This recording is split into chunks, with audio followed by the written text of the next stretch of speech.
You know that feeling when you get the keys to your first house? It's not just metal in your hand. It's weight. It's the weight of every double shift, every skipped vacation, every cheap takeout meal for the past 5 years.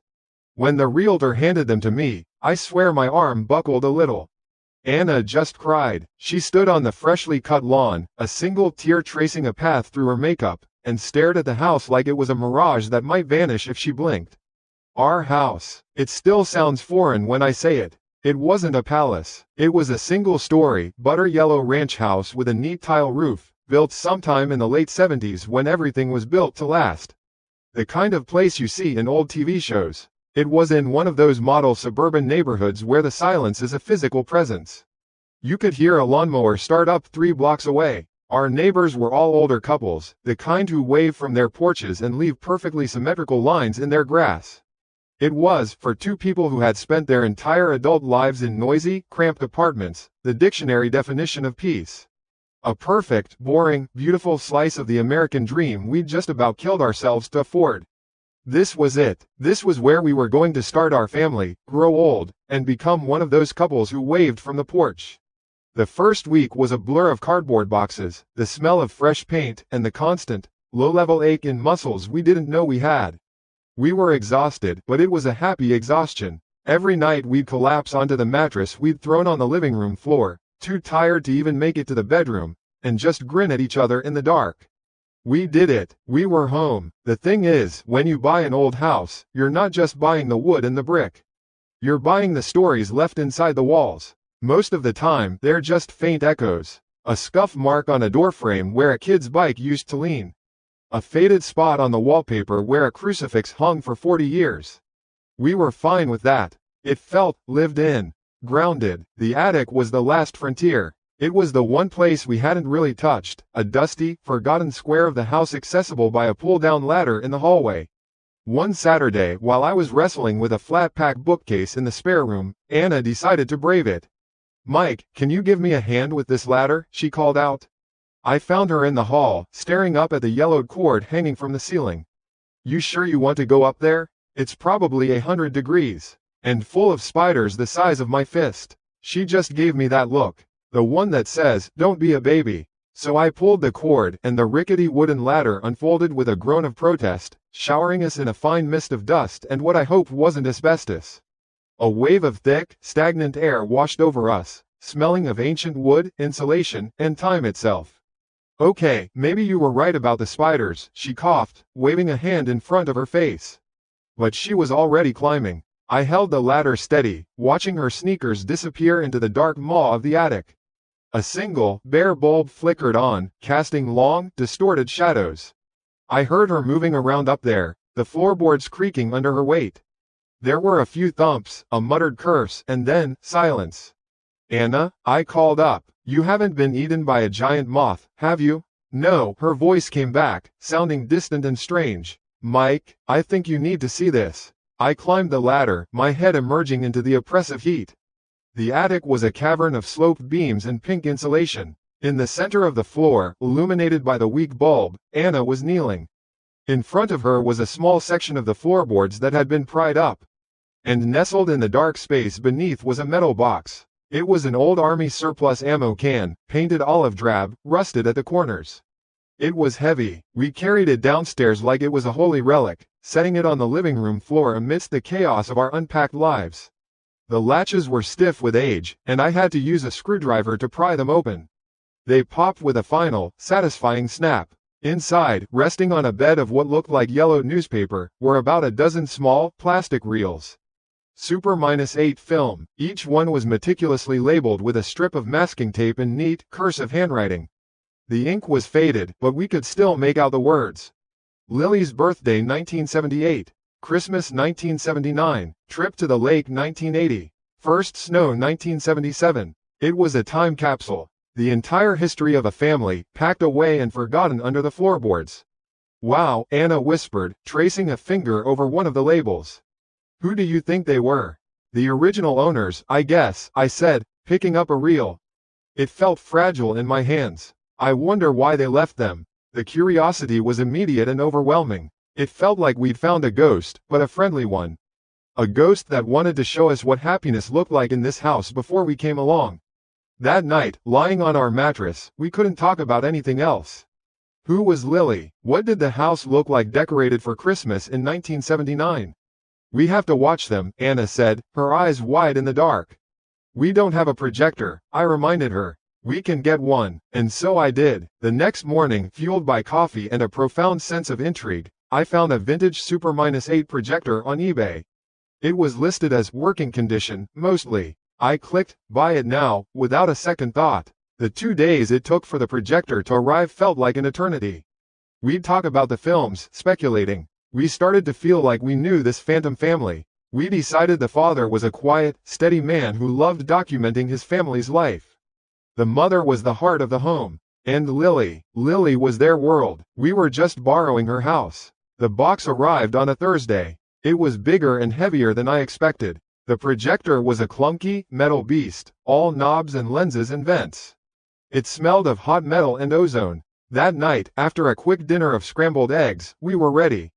We taped a spare bedsheet to the largest wall in the living room, turned off all the lights, and sat cross-legged on the floor like kids at a school assembly. Which one first? I asked, holding the box of films. Let's do Trip to the Lake 1980, Anna said.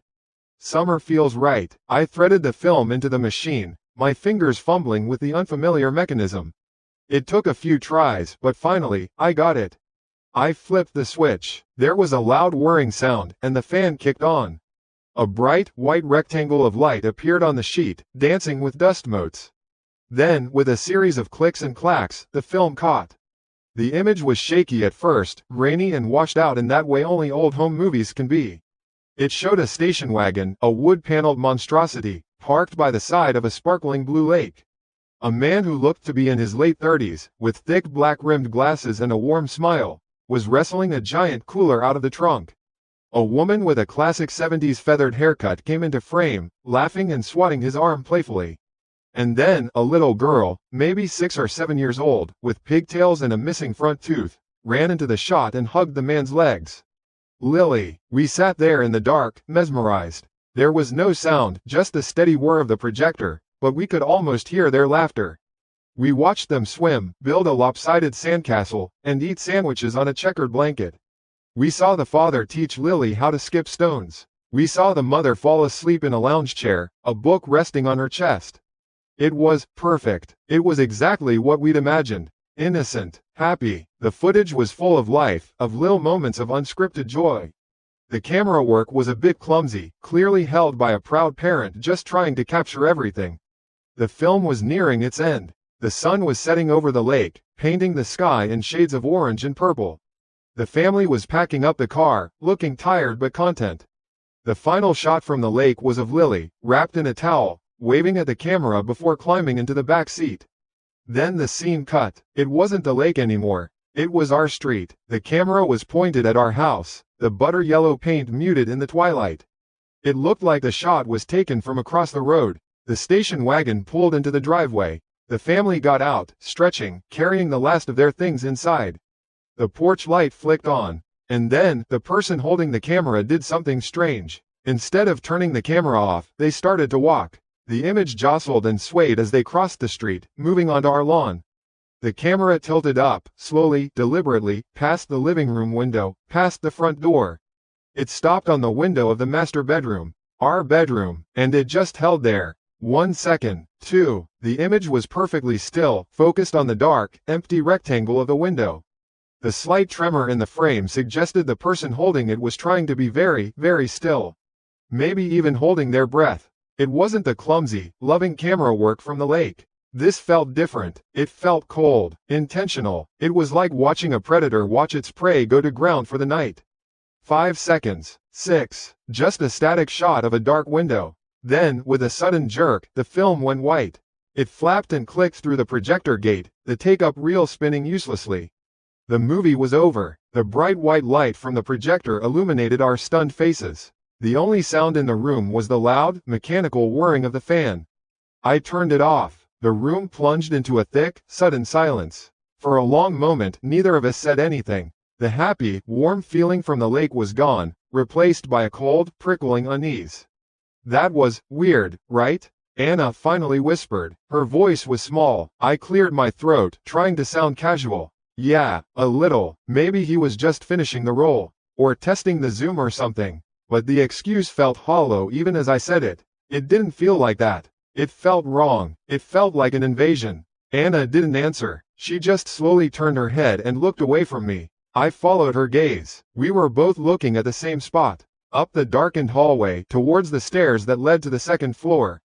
Towards the closed door of our bedroom, and the dark, empty window behind it. The exact same window from the film. And for the first time since we moved in, our perfect new house didn't feel entirely like our own.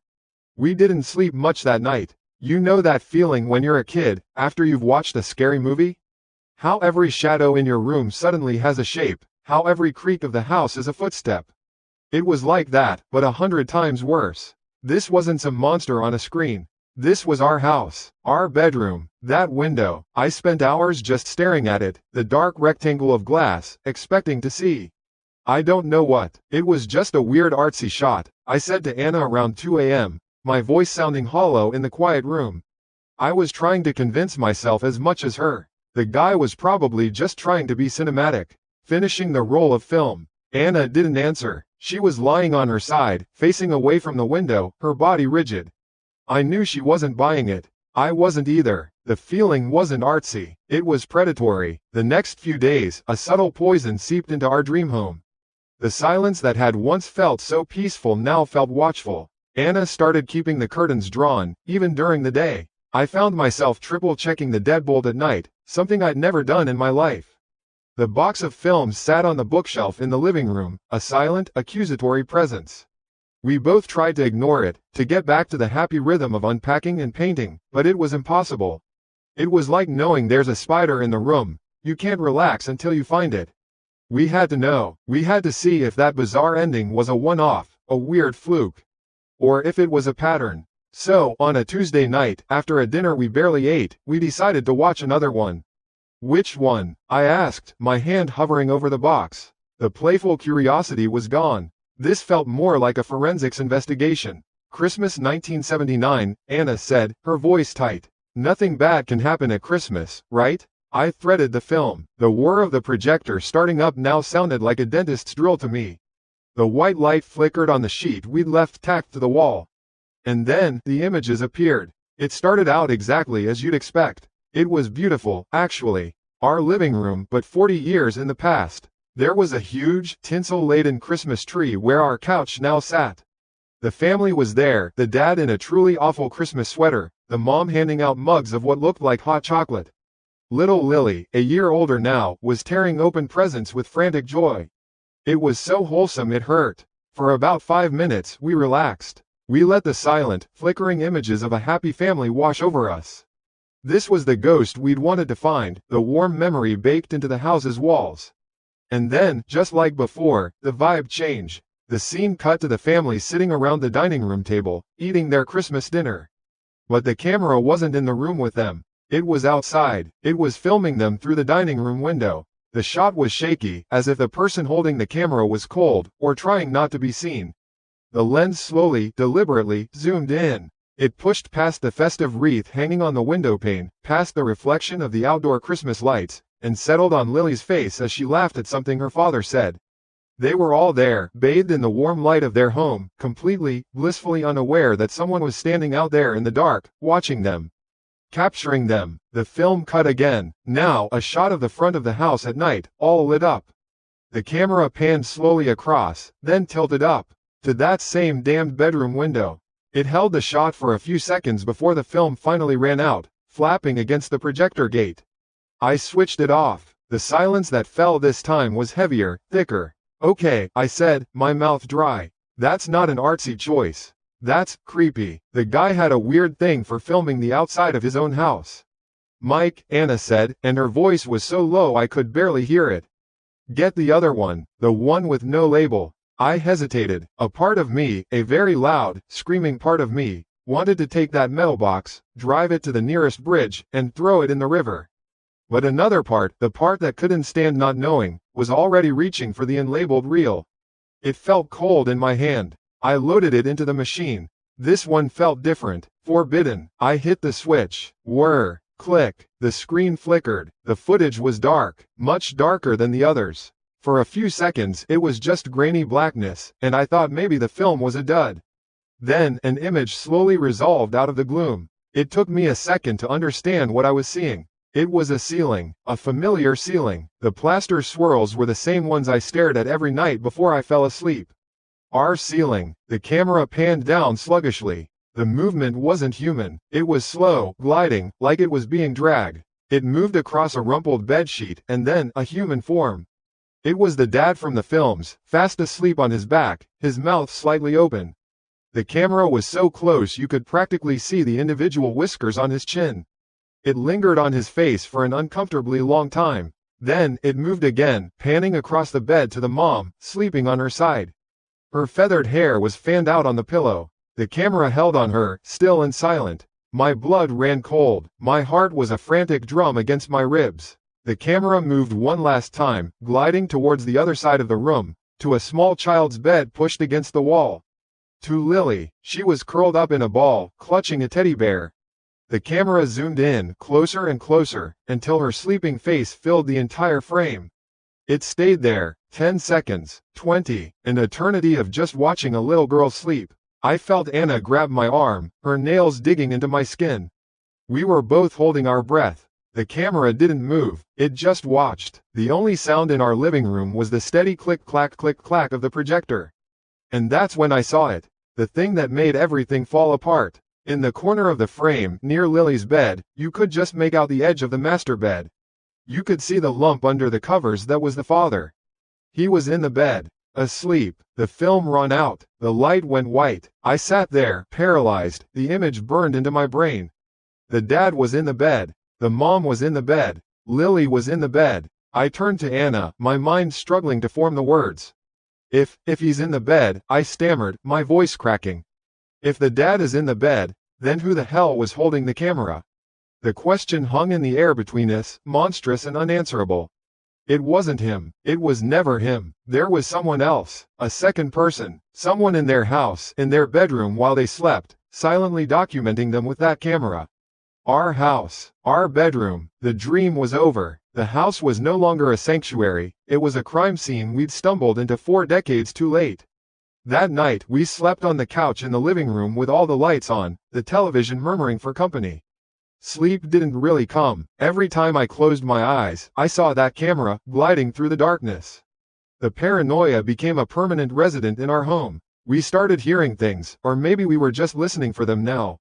The groan of the house settling at night wasn't just wood anymore, it was a footstep on the stairs.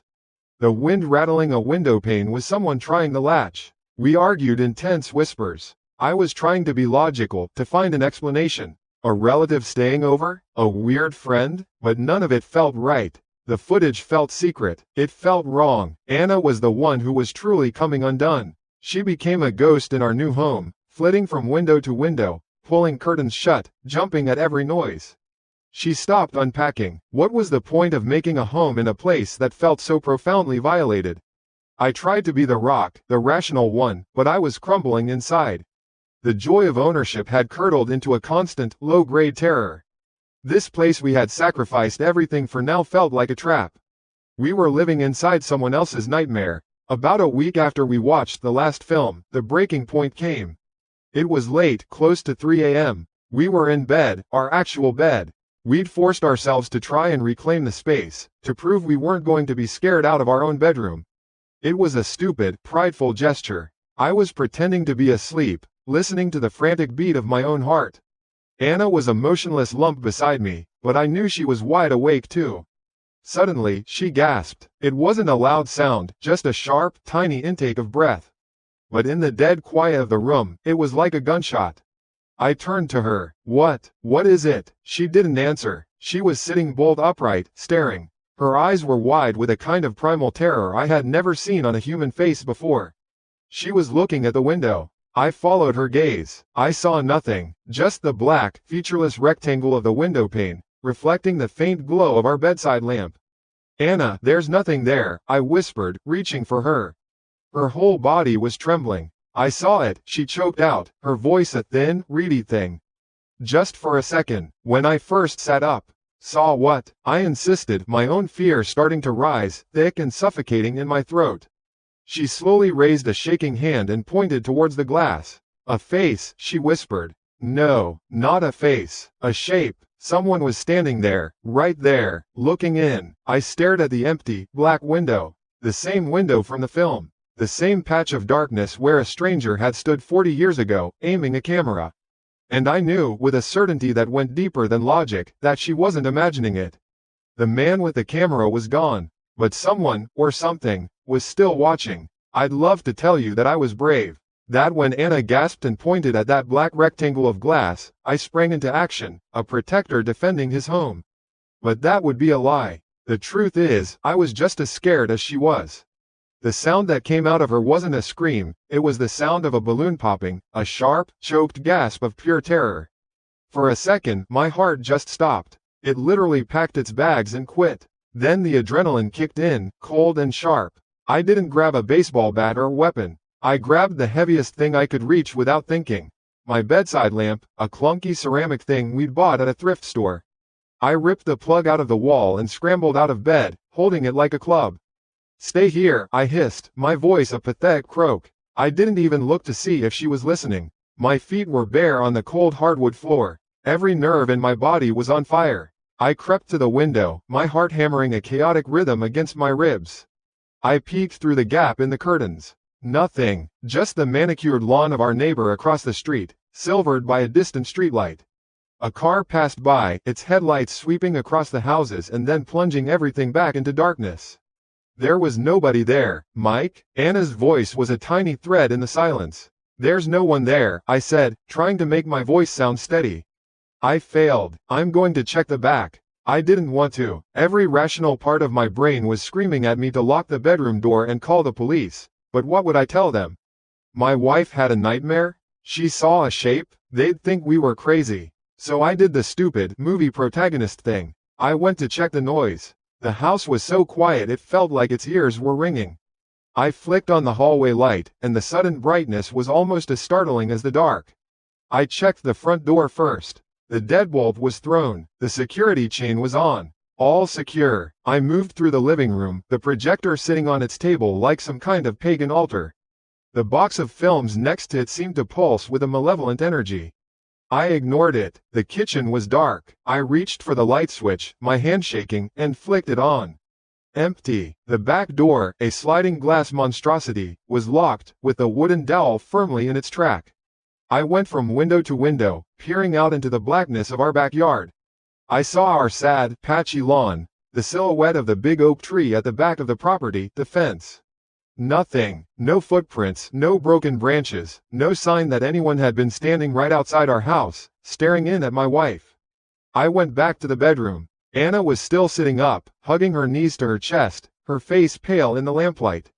Nothing, I said, setting the lamp back down. The relief I felt was so immense it made me dizzy. I checked everything. All the doors are locked. There's no one out there. I wanted her to be relieved, too. I wanted her to say, "Oh, thank God," and for us to crawl back under the covers and hold each other until morning. But she just kept staring at the window. "It wasn't a dream, Mike," she said, her voice flat. "I was awake. I was just lying here, listening to you breathe, and I had this feeling of being watched. So I sat up, and someone was there, just for a second, a tall shape, right up against the glass. Honey, it was a reflection. A trick of the light," I pleaded. "We've been watching those horrible films. We're scaring ourselves half to death. You were stressed out, you were half asleep, and your mind played a trick on you." I was trying to convince myself more than her. But even as I said the words, I remembered the footage. The camera, standing in the dark, filming the family through the dining room window. The camera, tilting up to that exact bedroom window. The feeling wasn't a trick. It was a pattern. We didn't sleep in the bedroom that night. Or the next. We dragged the mattress from the spare room into the living room, away from any large, uncovered windows, and slept there like a couple of refugees. The joy of our new home was completely gone, replaced by a gnawing, constant dread. It felt like the house was holding its breath, waiting for us to make the next move. And the thing you have to understand is, the not knowing was the worst part. Was it a ghost? Was it a prank? Was it some lunatic who had a connection to the previous family? The questions chewed at us, leaving us tense and irritable. We snapped at each other over stupid things, like who left the milk out. We were living on a diet of coffee and fear. After 3 days of this limbo, this cold war with our own house, I couldn't take it anymore. We were sitting at the kitchen table on a gray Saturday morning, pushing eggs around our plates. "We have to watch the rest of them," I said. Anna looked up at me, her eyes wide. "Are you insane?" "No," I said, though I wasn't entirely sure. "I'm tired of being scared of shadows, Anna. These films are the only lead we have. Maybe there's a clue in them. Maybe we see the guy's face. Maybe we see." I trailed off, not knowing what I hoped to find. "We have to know what we're dealing with. We have to finish this." She argued, but not for long. I think she was as desperate for an answer as I was. That afternoon, with the sun streaming in, making our fear feel ridiculous, we threaded the next reel. It felt like we were performing a ritual. "Which one now?" I asked, my hand hovering over the box. Anna pointed to a reel with a neatly typed label. "Lily's birthday 1978, she said, her voice small. How bad could a kid's birthday party be? Oh, the bitter irony in that question. I hit the switch. The whir and click of the projector filled the room. The familiar white rectangle appeared on the wall. Then, color and life. It was our living room again, but a cake with 8 candles sat on the coffee table. Lily, a year younger than in the Christmas film, was vibrating with an energy only a child on their birthday can possess. The dad, the mom, a few other adults who must have been friends or relatives, all singing a silent, happy birthday. It was painfully normal, wholesome. Lily blew out the candles. Presents were opened, a board game, a new dress, and then, the last present. The dad brought out a long, flat box. Lily tore it open, and her face lit up with a kind of pure, unadulterated ecstasy. She pulled out the contents. It was a simple rag doll, with bright red yarn for hair and 2 mismatched black buttons for eyes. It had a simple calico dress and stitched-on smile. She hugged it to her chest like it was the most precious treasure in the world. The camera lingered on her and the doll for a long time. The rest of the film was just snippets of the party. Kids playing pin the tail on the donkey. Adults talking and laughing. Then, the final scene began. The party was over. The room was empty and dark, lit only by a single lamp left on in the corner. The camera was low to the ground, and it panned slowly across the messy floor, over discarded wrapping paper and paper plates. It finally came to rest on one of the armchairs. Sitting slumped in the chair, abandoned after the day's excitement, was the rag doll. The camera began to zoom in. A slow, creeping zoom, unnaturally steady. Closer and closer, until the doll's button eyes and stitched smile filled the entire frame. It was just a toy, an inanimate object, but the way the camera focused on it made it feel sinister. Like it was the most important thing in the room. Like it was a secret. The film held that tight, claustrophobic close-up for 10 seconds, and then it ran out, flapping against the projector gate with a sound like a frantic bird. I flicked off the power. The silence rushed back in. "Well," I said, trying to sound casual, "that was less creepy. Other than the weird doll close-up at the end, the guy was definitely an aspiring filmmaker with some strange habits." Anna didn't say anything. She just wrapped her arms around herself. We put the film away, and tried to pretend the rest of the day was normal. But that image of the doll, sitting alone in the dark, stuck with me. That night was another sleepless one. Every creak of the house settling, every groan of the pipes, was amplified in the silence. I must have drifted off at some point, because I remember being jolted awake by the sound of the garbage trucks on the street early the next morning. It was Monday. I had to go to work. I had to pretend to be a normal person who lived in a normal house and wasn't slowly losing his mind. I slipped out of the living room, leaving Anna asleep on the mattress. I made coffee, the routine a small comfort. I got dressed, grabbed my briefcase. It all felt like a pantomime of a life I used to have. I walked to the front door, unlocked the chain, and turned the deadbolt. I pulled the door open, ready to step out into the cool morning air and escape into the blessed normalcy of my commute. And then I stopped, frozen. My brain didn't process it at first. It was just a shape, a bundle of something on the welcome mat. My first thought was that a neighborhood cat had left us a gift. But it wasn't an animal. It was lying face up, its stitched smile seeming to mock me. Its yarn hair was faded and matted. Its calico dress was tattered and stained with dirt and what looked like mildew. One of its button eyes was loose, hanging by a single thread. But it was unmistakable. It was the doll. The coffee mug I was holding slipped from my hand. It hit the hardwood floor of the entryway and exploded, the sound of shattering ceramic echoing in the silent house. I didn't even flinch. I couldn't take my eyes off the thing on my doorstep. It couldn't be. It was impossible. It was a 40-year-old prop from a home movie. It shouldn't exist anymore. It definitely shouldn't be here. Mike, what was that? Anna's sleepy voice came from the living room. I couldn't answer. I was paralyzed. My throat had closed up. This wasn't a shadow. This wasn't a feeling. This was real. This was a physical object, pulled from the past and placed directly in our present. Anna appeared in the hallway, rubbing her eyes. What happened? Are you okay? She saw the shattered mug, then followed my horrified gaze to the open doorway. She saw the doll. The color drained from her face. She made a small, wounded sound, like a cry that got stuck in her throat. She stumbled back a step, one hand flying to her mouth. No, she whispered. Oh, God, no. It was the same doll. There was no doubt. The same mismatched button eyes. The same cheap yarn hair, now faded to a dull orange. It was a message, a trophy. Whoever was doing this wasn't just watching us. They were watching us watch the films. They knew. They were playing with us, turning our fear into a game. And as I looked closer, my blood turning to ice water in my veins, I saw the final, sickening detail. I saw why it was so tattered and stained. The dark, clumpy soil clinging to its calico dress and matted hair wasn't dry and ancient. It was damp, as if it had just been dug up from our own garden. I couldn't breathe. That's the first thing I remember. My lungs had just seized up, turning to solid blocks of ice in my chest. The world had shrunk to the open doorway, the gray morning light, and that thing lying on our welcome mat. Anna was behind me, her whisper of, "No," hanging in the air like smoke. My own horror was a silent, screaming thing, but hers gave me a jolt. I had to do something. I couldn't just stand here, letting the cold morning air and this impossible nightmare pour into our home. My first thought, crystal clear in the chaos of my mind, was, "Don't touch it." I slammed the door shut, the sound unnaturally loud. I fumbled with the deadbolt, my fingers feeling thick and clumsy, and threw it home. Then I leaned against the door, my heart trying to punch its way out of my ribs. "Mike," Anna said, her voice trembling. "What do we do?" I looked at her. Her face was the color of chalk. The fear in her eyes was a mirror of my own. We were in this together, and right now, that was the only thing keeping me from completely falling apart. "The police," I said. The word felt foreign in my own mouth. "We have to call the police. This isn't a prank anymore. This is targeted. This is stalking." But first, we had to deal with the doll. Leaving it on our doorstep felt like leaving a bomb on our doorstep. I went numbly to the back door, slid it open, and walked into the damp chill of the backyard.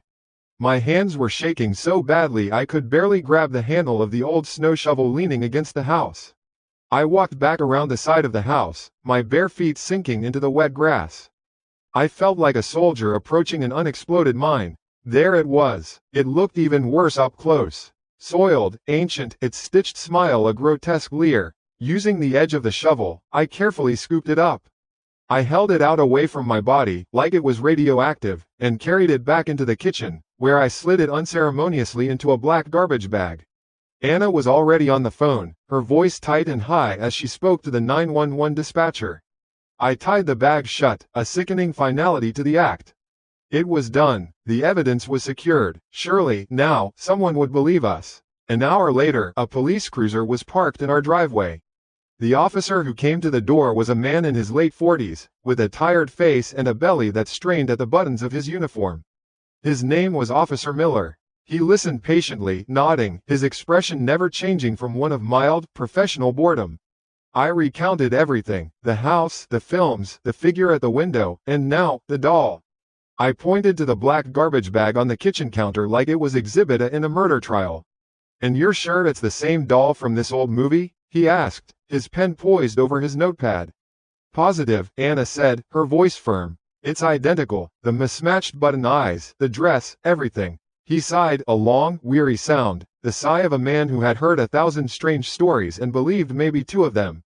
"Folks, you live in a nice neighborhood, but that also means you get bored teenagers. It's almost Halloween. They probably found this old doll in the attic, watched you through the window, saw you were watching these films, and decided to play a little prank.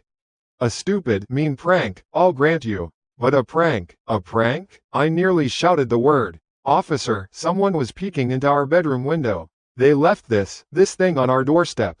That's not a prank, that's harassment. That's terrifying. I understand you're scared, he said, his tone just a little too placating. And I'll take the doll, tag it as evidence. We'll file a report. I'll make a note to have the night patrol car swing by here a few extra times this week. But honestly, there's not much more we can do. There's no forced entry, no actual threat was made. My advice? Get some better curtains. Maybe one of those motion-activated floodlights for the backyard. It's usually enough to scare off kids. He picked up the garbage bag. The casual way he handled it, like it was just trash, made my stomach clench.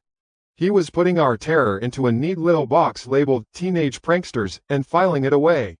We were on our own. He gave us a thin smile, a business card with the case number scribbled on it, and left. We watched his cruiser pull away, leaving us in a silence that felt heavier and more dangerous than before. The one authority we thought could help us had patted us on the head and told us not to worry about the monsters under the bed. He didn't believe us, Anna said, her voice flat. She wasn't asking. No, I said. He didn't. We stood there in the living room for a long time, the empty space on the counter where the bag had been seeming to mock us. The feeling of being abandoned was absolute. The system couldn't help us. So we had to help ourselves. Okay, I said, the decision hardening inside me like concrete.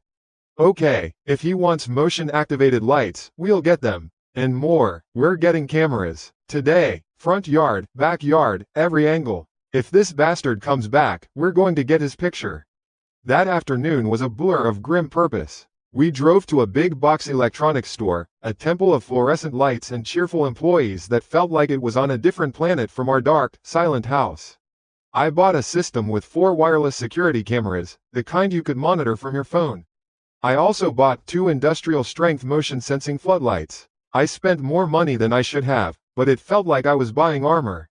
It was an illusion of control, but it was better than nothing. The rest of the day was spent on a ladder. I mounted a camera above the garage, giving us a clear view of the driveway and the front porch. I put another one on the back corner of the house, angled to cover the entire backyard and the sliding glass door. I replaced the dinky porch lights with the new floodlights, monstrosities of metal and glass that promised to turn night into day at the slightest hint of movement. Anna directed me from the ground, her face tight with a tension that mirrored my own. We didn't talk much. We were a team, working with a frantic, desperate efficiency. We were fortifying our home. By the time night fell, our house was a fortress. Or so we hoped. We sat on the couch in the living room, the TV off. My phone was on the coffee table between us, the screen split into 4 black and white quadrants showing the silent, empty views of our property. The front yard, bathed in the orange glow of the streetlights. The dark, empty driveway. The pitch-black backyard, where the old oak tree was a menacing silhouette. The 4th camera was pointed at the side of the house, a narrow, dark passage. We watched, and we waited. Every rustle of leaves was a potential intruder. Every passing car sent a jolt of adrenaline through me. An hour passed. Then too, a stray cat wandered across the front lawn, and we both jumped. Nothing else. The minutes stretched into an eternity. The silence in the house was absolute, broken only by the hum of the refrigerator and our own ragged breathing. Around 1 in the morning, Anna's head slumped onto my shoulder, her exhaustion finally winning. I stayed awake, my eyes burning, glued to the screen. Another hour crept by. Nothing. The world was asleep. Maybe Officer Miller was right. Maybe it was just kids, and our new defenses had scared them off for good. The thought brought a sliver of relief, and my own eyelids started to feel impossibly heavy. My head nodded forward once, then twice. My last conscious thought was the grainy image of our empty backyard. The sound that woke us was not loud. It was quiet, familiar, and 1,000 times more terrifying than any scream. It was the whir and click of the Super-8 projector. Whir click click, whir click click, It was coming from right here, from the living room. My eyes snapped open. Anna shot bolt upright beside me. We stared at each other in the gloom, our faces masks of pure, undiluted terror. The sound was unmistakable. It was not a memory. It was not a dream. It was happening, right now, at 3 o'clock in the morning. For a heartbeat we were both completely frozen, trapped in a paralysis of disbelief and horror. Then, instinct took over. I scrambled off the couch and flicked on the lamp. The projector was on, its fan was whirring, its motor turning. It was aimed at the wall, just as we'd left it. But there was no film running through the gate. It was just projecting a perfect, blindingly white rectangle of empty light onto the wall. A screen waiting for a movie. Mike, Anna breathed, her hand gripping my arm so hard her nails dug into my skin. She wasn't looking at the projector. She was looking past it, toward the kitchen. The sliding glass door to the backyard was open. Not wide open, but ajar. A 6-inch gap, a sliver of black nothingness, from which a cold draft was slithering into our home, chilling the air. He had been here. He had been inside the house. While we slept just a few feet away. My mind refused to work. It was broken. He'd come in, turned on the projector, our projector, and then just left? It made no sense. It was the act of a ghost, a phantom taunting us with the impossible. Without thinking, I grabbed my phone from the coffee table, my hands trembling uncontrollably. Anna was still frozen, staring at the open door. I thumbed the screen alive, my heart hammering against my ribs. The live feed from the cameras was still there, still showing an empty, silent yard. I tapped the screen, pulling up the recorded events. The app showed a timeline. My finger shaking, I scrubbed it backwards. Back past 3 a.m. Back to 2:30, back to 2 o'clock, around when I must have fallen asleep. Nothing. There were no recorded events. No flashing lights from the motion sensors. No figure walking across the lawn. No one approaching the back door. I scrubbed back and forth, again and again, my breath catching in my throat. The footage was pristine, empty. According to our brand new, state-of-the-art security system, nothing had happened. No one had come, no one had left. The blood drained from my face. I looked from the empty footage on my phone, to the projector whirring its empty light onto the wall, to the blackness of the open door. It was impossible. He couldn't have gotten in and out without triggering a single camera.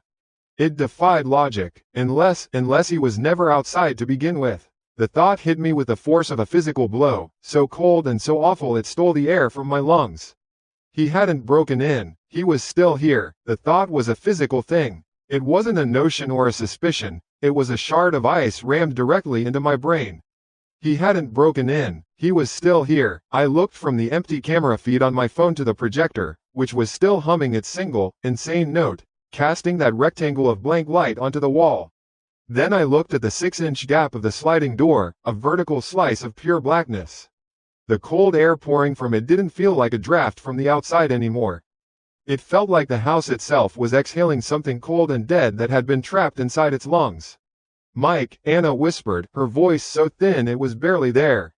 "Mike, what does that mean?" She had followed my logic. She had reached the same impossible conclusion. My blood ran cold. The silence in the house was suddenly different. It wasn't empty anymore. It was listening. Every shadow in the corner of my eye was a crouched figure. The dark maw of the hallway leading to the bedrooms felt like the throat of some great beast. We were mice, frozen in the middle of the floor, while the cat was somewhere in the room, watching, waiting for the perfect moment to pounce. The paralysis lasted for what felt like an hour. It was probably 10 seconds. Then, a switch flipped in my head. The part of the brain that deals with fear and logic just shut down, and the ancient, animal part took over. The part that screamed one word: run. "Get your shoes on," I said, my voice coming out as a strangled croak. I didn't recognize it as my own. Now, Anna just stared at me, her eyes wide with a terror that was so profound it had gone past screaming and into a state of glassy shock. "Anna, now." I grabbed her arm, and the physical contact seemed to break the spell. She stumbled towards the front door where our sneakers were kicked off in a pile. I was right behind her. We weren't thinking about packing. We weren't thinking about anything except the front door. The deadbolt, the lock, freedom. I had my hand on the deadbolt, the cold metal a promise of escape, when I stopped. My wallet, my phone, the car keys, they were on the nightstand. Upstairs. Goddammit, I breathed. We couldn't leave with nothing. We couldn't just run into the night in our pajamas with no money, no car, no way to call for help. The thought of being stranded outside, with him still in here, was almost as terrifying as staying. It was a choice between two nightmares. Stay here, I whispered to Anna, who was struggling to jam her feet into her shoes without untying them. Don't move, I'll be right back. 45 seconds. She just nodded, her focus entirely on her task. She didn't look up. I turned and faced the stairs. They looked a mile long. Every step was a new risk. I took them two at a time, my bare feet slapping against the wood. The house was utterly silent again, except for the sound of my own ragged breathing and the thumping of my heart, which felt like a trapped bird beating itself to death against my ribs. And below it all, that constant, low whir from the living room. Whir click click, whir click click. I burst into our bedroom, the moonlight coming through the window. That window cast long, distorted shadows across the floor. I didn't look. My eyes were locked on the nightstand. There it was, my wallet, my phone, the car keys glinting next to them. I scooped them up, my hand shaking so badly I almost dropped the keys. The metallic jingle sounded like a gunshot in the silence. I had them. That was it. Time to go. As I turned to run back out of the room, my eyes snagged on my phone screen, which was still lit up, showing the 4 quadrants of the security feed. All empty, all silent, useless, a complete and total failure. He was never outside. He was never on camera. The thought came back, colder this time. How long had he been here? Where had he been hiding? The attic? The crawl space? That small, useless closet under the stairs? Had he been listening to us for days? Weeks? Had he been a silent, third resident in our home this entire time? That's when I heard it. It wasn't a scream of surprise, or a yell for help. It was a sound that came from a place beyond that. A single, guttural noise of final, absolute horror. It was Anna's voice, but twisted into something I'd never heard before. And then it was cut off. Silence. Anna? I yelled, my voice cracking. No answer. Only the mocking, steady hum of the projector from downstairs. I don't remember coming down the stairs. I think I might have just fallen down them, a controlled tumble of limbs and raw panic. I hit the bottom landing and scrambled to my feet, my mind a white-hot blank of pure adrenaline. I burst into the living room, ready to fight, to scream, to do whatever it took. And then I saw it. And the world just stopped. Anna was there. She was standing by the couch, rigid as a statue. And holding her, with one bony arm wrapped around her chest, was a man. He was old, older than I would have thought. He was impossibly thin, a scarecrow made of weathered skin and bone, dressed in a faded flannel shirt and dark pants. His face was a collapsed landscape of wrinkles, and his eyes were dark, sunken pits. They were like burnt-out holes in his skull, and they were fixed on me. In his free hand, he held the old Super-8 camera. He wasn't pointing it at me. He was pointing it at Anna's face, holding it just inches from her, like a gun pressed to her temple. Anna was crying, silent tears just streaming down her face, her body locked in a state of catatonic fear.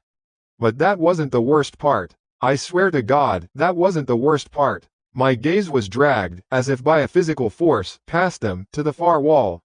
The projector was still on, but the light it was casting was no longer a blank, white rectangle. There was an image on the wall. It was grainy, it was black and white. It flickered slightly at the edges, just like the old family films. It was a live feed. I was looking at a movie of our own living room. I could see the back of the cheap couch we bought. I could see the lamp I'd knocked over in my haste to get downstairs, now lying on its side. I could see Anna, her face pale and streaked with tears. I could see the man's skeletal arm wrapped around her, and I could see myself, frozen at the entrance to the room, a wild, disbelieving specter of a man.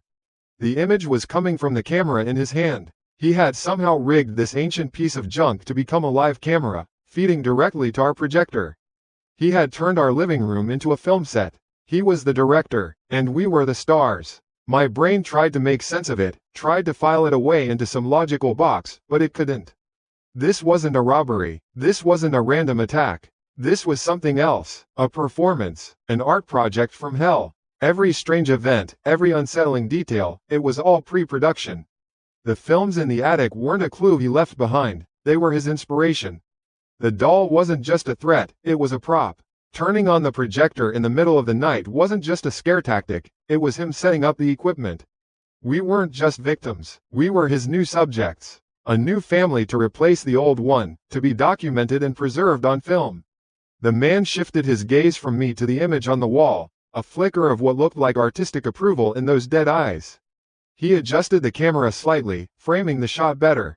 He was actually filming this moment of our ultimate terror. He let out a low, dry, rasping whisper. The sound of dead leaves skittering across pavement. Beautiful, he breathed, his voice filled with a horrible, quiet satisfaction. Just beautiful. He turned his head just enough to look at me, the camera never wavering from Anna's face. A thin, cracked smile stretched his lips. It was the most terrible thing I have ever seen. Your movie, he rasped, is almost finished. He wasn't just going to kill us. He was going to film it. And in his mind, that was the happy ending. My brain just broke. It's the only way I can describe it. I was looking at a live broadcast of my own personal hell, and every wire in my head that was supposed to connect logic to reality just short-circuited. Your movie is almost finished. The words weren't a threat.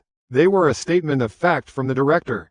The final scene was in production. Time stretched and became this weird, syrupy thing. I could feel my heart hammering against my ribs, a frantic, trapped drumbeat.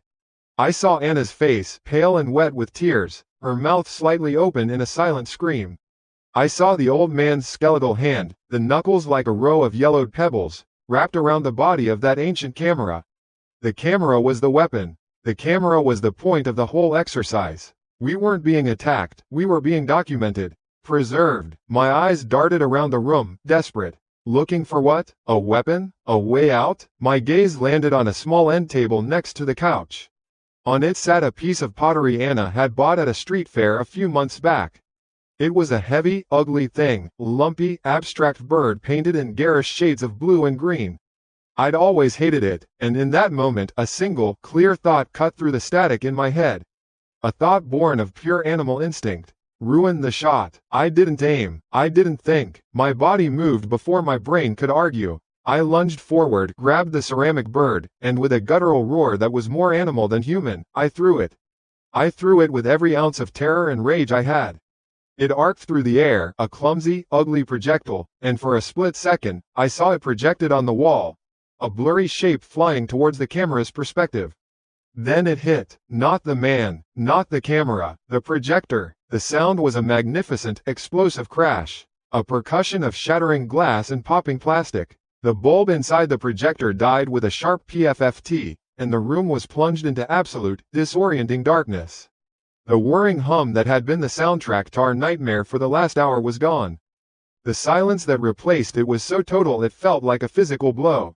It was heavier, deeper than any silence I had ever known. For a second, nobody moved. We were all just frozen in the black. Then I heard a wet, choked gasp, and the sound of teeth meeting flesh. Anna! A pained shriek erupted from the man, high and thin. The arm holding Anna loosened for just a fraction of a second, but it was all she needed. She twisted and tore herself free. I didn't wait. I didn't try to be a hero. My only goal was the path between me and the front door. I just crashed forward into the dark, my arms outstretched. My shoulder slammed into something bony and frail, the man, and he went down with a dry, rattling gasp, like a bag of sticks being dropped. There was the clatter of the Super -8 camera hitting the hardwood floor. Mike, Anna's voice was right by my ear. Go, I screamed, grabbing her hand. Go, go, go. We didn't look back. We scrambled, we clawed our way through the living room, tripping over furniture we couldn't see. My foot caught the leg of the overturned lamp, and I went down hard, my chin cracking against the floor. But the adrenaline was like a drug. There was no pain. I was back up in an instant, pulling Anna along. We found the front door by memory, my hands fumbling desperately for the deadbolt. It was already unlocked from when I'd been about to leave what felt like a lifetime ago. I yanked the door open and we fell out into the night. The cold air hit my lungs and it was the sweetest, most wonderful thing I had ever felt. We were out. We were on the perfectly manicured lawn, our pajamas soaked with dew, gasping for air under the placid glow of a street lamp. We just ran. We ran down the middle of the silent suburban street, screaming our heads off. I don't even know what we were screaming. Just noise. Raw, terrified noise. Lights started flicking on in the houses around us. A curtain was pulled back. Then another. A porch light came on. I saw a figure in a window, then another standing in a doorway. It was our neighbor from across the street, Mr. Henderson, a retired postal worker. He was holding a phone to his ear, his face a mask of confusion and concern. We collapsed on his lawn, a heap of sobbing, shaking terror. And we just stayed there until the flashing blue and red lights painted the quiet street in strokes of chaos. The next few hours were a blur of police procedure. Blankets were draped over our shoulders. Questions were asked in calm, measured tones that seemed totally alien to the reality of what just happened. Did you know the man? Was anything stolen? Can you describe him? I tried. I really did. I told them about the films, the projector, the live feed on the wall. I saw the look on the young officer's face. The polite, professional mask couldn't quite hide the flicker of disbelief. He was probably thinking we were on something. He kept steering the conversation back to a standard home invasion. 2 other officers went into the house. They came out a few minutes later, escorting the man between them.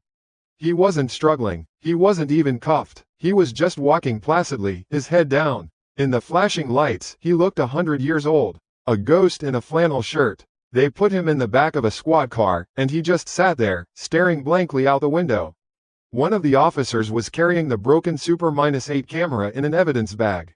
We spent the rest of the night at the police station. Sometime around dawn, a weary-looking detective with graying hair and a coffee-stained tie sat down with us. His name was Detective Miller. We identified him, he said, his voice low and gravelly. His name is Arthur Naum. Does that name mean anything to you? We shook our heads. Well, Miller sighed, rubbing his eyes. He used to live in your house. He grew up there. The blood drained from my face. I looked at Anna, and I could see the same cold dread in her eyes. The films. The family in the films. The house belonged to the Naum family from 1971 until they sold it in '84, the detective continued, flipping through a thin file. Mr. and Mrs. Naum, their son, Arthur, and their daughter, Lan. Lan, the name from the film Canister. Lan's birthday 1978. What happened to them? I asked, my voice barely a whisper. Tragedy, Miller said simply. In 1982, Mr. and Mrs. Naum and Lil Lan were on their way to a family picnic. A drunk driver ran a red light. All 3 of them were killed instantly. Arthur wasn't with them. He was a teenager then, away at a summer camp. The detective paused, letting the weight of it sink in. The happy family from the home movies, wiped out in an instant. Arthur was never the same after that, Miller said. He was institutionalized for a while. Severe depression, detachment from reality. He was released a couple of years later, and the house was sold. After that, he sort of fell off the grid. We have no record of him for the last 30-some years. So where has he been? Anna asked, her voice cracking. Miller looked deeply uncomfortable. We're still piecing it together. But when our officers did a thorough search of the house, they found something in the basement. Behind a false wall at the back of a storage closet. It was a small, cramped space. A cot, a hot plate, some canned food, and dozens of boxes of old Super-8 film. It looks like he never left. The air left my lungs. The feeling of being watched. The projector turning on by itself. The door left ajar. It wasn't a ghost. It wasn't someone breaking in. It was a resident. He had been there the whole time, living in the guts of the house, a silent, grieving ghost in the machine. He was just a sad, broken man, obsessed with preserving a past that was violently stolen from him. He wasn't trying to hurt us. He was just trying to make a new movie, to replace the family he lost. The thought was so pathetic and so profoundly disturbing that I felt sick to my stomach. We never went back to the house. Not once. Our realtor handled everything. We sold it at a massive loss, to a development company that probably tore it down. We didn't care. We just wanted to be free of it. We moved into a new, sterile apartment building on the other side of town. The kind with a security desk in the lobby and key fobs for the elevator. For months, every creak in the night sent a jolt of ice through my veins. Anna couldn't sleep without a light on. We went to therapy. We talked it out. Slowly, painstakingly, we started to build a fragile wall of normalcy around the gaping wound of that memory. Life began to feel quiet again. Safe. About 6 weeks after we had moved, I got a call from an unfamiliar number. It was the supervisor of the cleaning crew that the development company had hired to clear out the old house before demolition. Mr. Davis, the man said. Yeah, my guys were clearing out the attic of your old place on Elm Street. Found a box of personal effects wedged behind an old cabinet. Figured you might want it back. Looks like old photos, a book, that sort of thing. I hesitated. A part of me wanted to say just throw it all away. But another, weaker part was curious. Sure, I said, yeah, you can just mail it to me. A few days later, a small cardboard box arrived. I set it on the kitchen counter of our new, clean, safe apartment. I let it sit there for a whole day before I got up the nerve to open it. Inside, it was mostly junk. An old high school yearbook of mine I thought I'd lost. A couple of mismatched socks. A paperback novel with a cracked spine. The mundane leftovers of a life hastily abandoned. But at the very bottom of the box, there was something else. It was a small, square, cardboard box, just like the ones we'd found in the metal case. A box for a single reel of Super -8 film. My heart began to pound a slow, heavy rhythm against my ribs. It looked newer than the others. The cardboard was clean, the edges were sharp. With a shaking hand, I picked it up.